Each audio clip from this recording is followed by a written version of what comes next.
Steven Caldwell and his decision to announce his retirement. Steven is just first and foremost a tremendous person, an individual. I think when I first came to the club, when I met with all the players, you sit down with Steven and immediately you're struck by his professionalism and his character. He looks you in the eye. He's sort of a proper man, and he plays like that as well. He's a tremendous leader on the pitch, always very vocal, always organizing things, and I think everyone on the team has looked to Steven for leadership and counsel, and I think he will certainly be missed on the field. I'm just thrilled and excited that he will continue to work with this organization, and I get to work with him on a daily basis because I do think that his experience and what he knows about soccer can help on the business side, and it can help me and our team as we look to take this club to new heights. So it's a sad day because we'll be losing a tremendous player on the pitch for Toronto FC, but you know, we're obviously adding it on the business side. So. He's been away for a long time because of the injuries. Have discussions been going on about his future for a while, or did this happen recently? It happened recently. Look, I don't think that it's something that wasn't going through his mind and our minds, generally speaking, given the number of games he missed last year. But there were no conversations until recently. It's a reality of our sport that, you know, it's a physical game. There's a lot of running involved, and what we wanted to provide Steven was the opportunity to end and hopefully play and finish the year out and sort of make a decision. I know he wanted to continue playing, and he tried.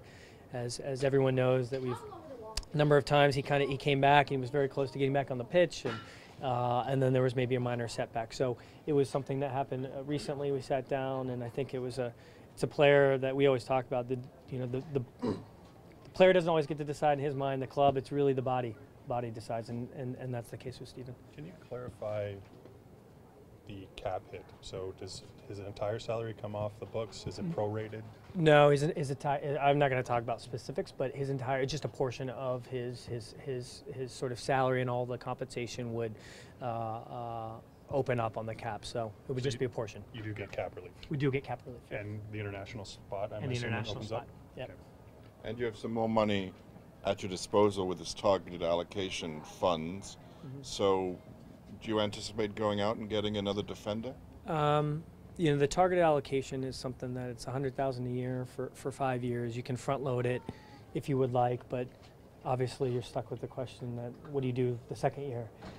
So, you know, I think during this transfer window, we know we have some needs, but we want to be smart, we want to be calculated. I think in the past, unfortunately, this club has made decisions that maybe out of panic or just sheer expediency brought players in maybe mid-season and sort of jammed people up for years. We all know that it was just tough getting free of a lot of these sort of dead weight charges over the last years. And I think that typically happens mid-year, and whether or not in Europe it's in sort of the January transfer window, but for us it's in the summer. So I want to make sure we're thinking about not just this season short term, but long term. We have a great roster this year. I think that we certainly have some needs just like every other team. I think that obviously we're scoring at a high rate, but we are conceding goals. So we're looking at that, and you know, I think there's an opportunity now with the Steven charge, with the targeted allocation, where you can make a move, but we want to be smart about it. What is the short-term expectation, Tim? I mean, you're third in the conference. You still have games in hand. Mm-hmm. You know, in terms of where you are now and where you think, by adding a piece or two, where you could be. Yeah. Look, I think the current guys can get us far places, but in terms of they have transfer windows, the trade window is open this year now. It sort of aligns with the transfer window. We're trending well, and I think that's the most important thing. First 8 of 9, we always have to remind everyone because people seem to forget, first 8 of 9 games were on the road. We had some injuries, number of national team call-ups. We're obviously missing Michael, our captain, for a number of games this year. So to be where we are halfway through the year, I think we have now an opportunity ahead of us to do great things. I think, you know, we're always looking to make changes to improve the roster, but given the nature of the salary cap of our league and the fact that we want to be internationally recognized, we went out and got DPs. That's over $400,000 cap charge, right?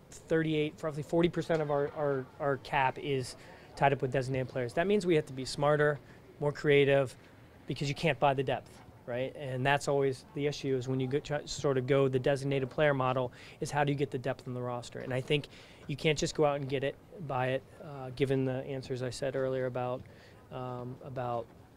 kind of committing to things mid-season. You have to develop it, and there are guys on our roster who are stepping up. Daniel Lovitz this weekend. People are filling in. Look at Markey the last few games. I think we're just really excited about people who are raising their level when they're given the opportunity. Do you plan anything with Steven at this weekend's home game where you bring him out to the fans? Or we're working on it right now, and we have the match, the Canada match tonight, where we're all getting a suite, and we spend some time talking about kind of what the role is going to be, and he'll be there with us. So we're planning on more things. It's just a matter of getting together and figuring out what Steve wants to do. Are you actively looking or talking to players?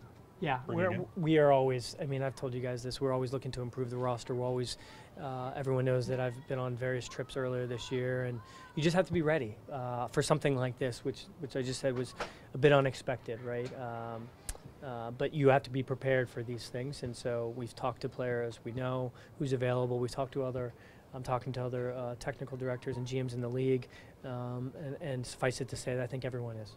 you knew what you were getting when you signed Giovinco, but his season has been so good this year. He's on I think most people would say he's up there on MVP path. Has he surprised you how quickly he's adapted to this league and the havoc he's wreaking? I wouldn't say surprised, because during the courting process, during the recruiting and scouting, I got to meet the player, his family, understand what it was about, understand what motivates him as a player. So I wouldn't say I'm surprised. I do think that sometimes it takes players a bit of time to adjust to our league, but obviously someone of the skill and quality of Sebastian, he doesn't need it. And I don't think it's just the numbers. Obviously numbers is what people look at. It's easy on paper. He's trending well, I think, with Robbie in terms of goals and assists, and he was an MVP last year. But I just think that you need to watch the games to watch him to see that what he does, the goals he scores, are the highest quality. So it's not just the numbers, the tap-ins.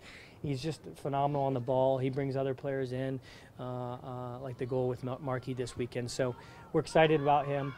It's a team game. I think Seba, of all people, will say that, hey, collectively we're letting in too many goals, and that starts with our forwards and the team sort of deciding that, hey, we are not going to get scored on. So it's a team game. Seba knows that his job is to score goals, and he's doing that.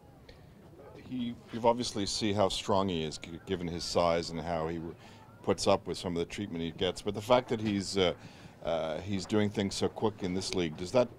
You said some people it takes a while. Does that speak to his mental toughness? Do you think his character? 100%. I think, there's the physical component that people talk a lot about because that's what's evident to people. But to be mentally strong, especially in MLS with the ups and downs and the travel and it's new, the pressure, you miss a penalty kick. I think there's another player who missed a second penalty kick in a game, but to go up and actually take the ball and say, I'm going to shoot and score, go the same direction, you can just see that the guy's mentally tough. He wants to win. He's not here for anything else than to win a championship, to get to the playoffs, win a championship, and I think that that's what he's doing.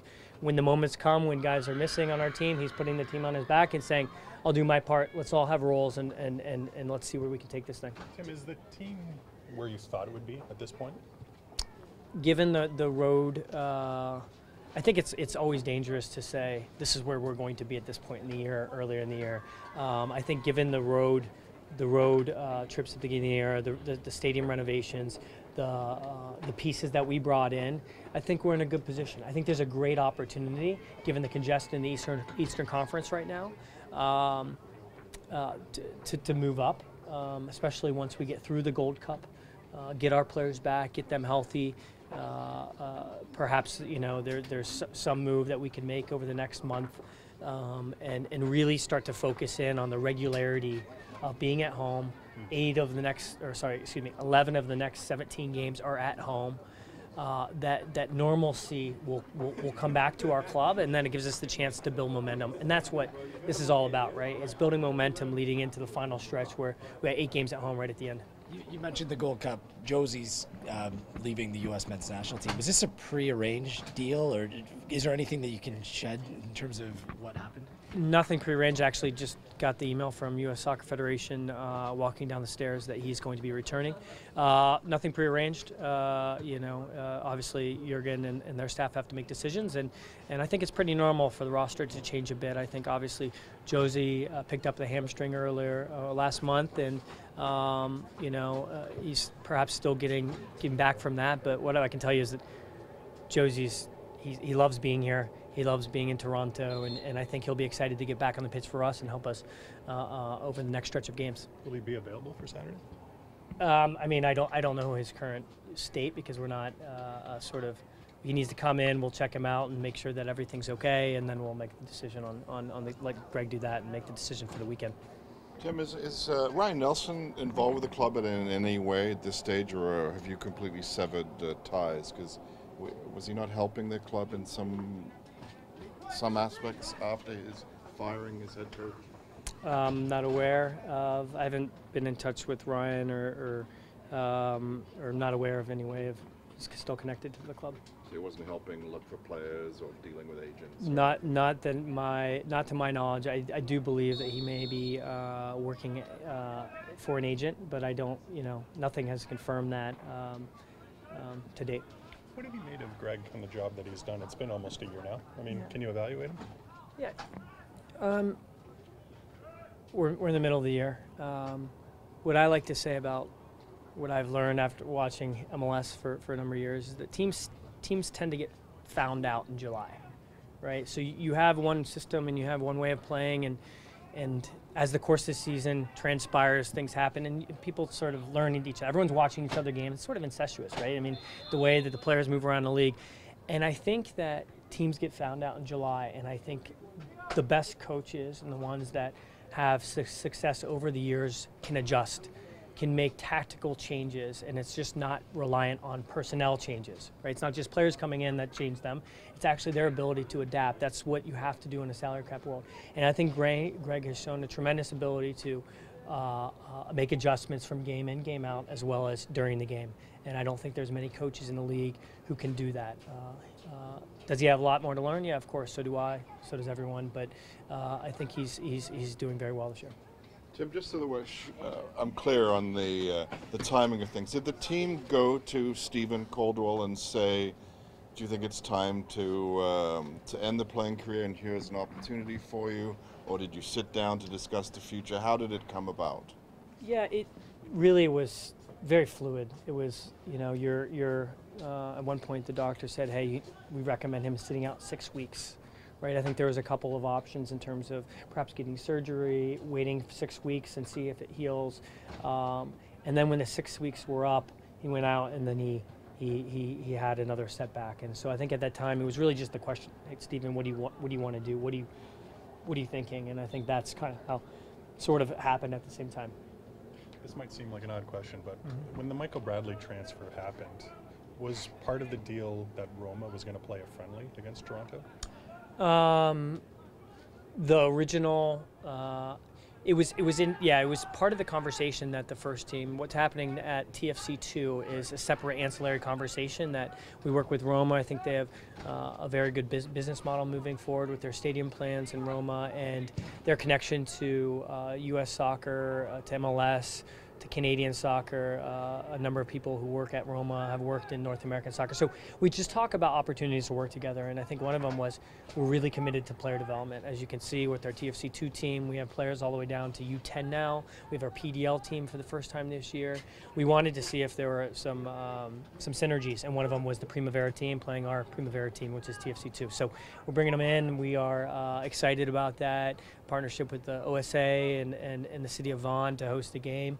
And we're looking forward to it. You'll see the sort of the future stars of TFC as well as Roma. So